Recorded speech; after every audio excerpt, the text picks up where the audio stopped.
Sunday po at ito na naman yung naisipan namin for breakfast. Thai typical breakfast, ang mga ihaw-ihaw na ganito.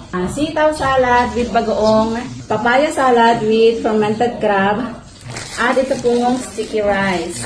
Tikman natin itong isaw. Ganyan po siya. Para rin isaw natin. At meron silang sausawan para siyang tamarind sauce na super spicy.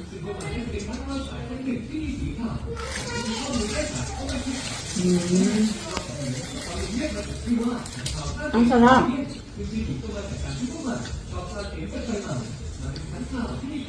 Sitaw salad.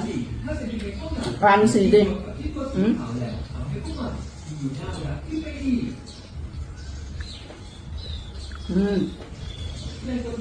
Match na match po sila.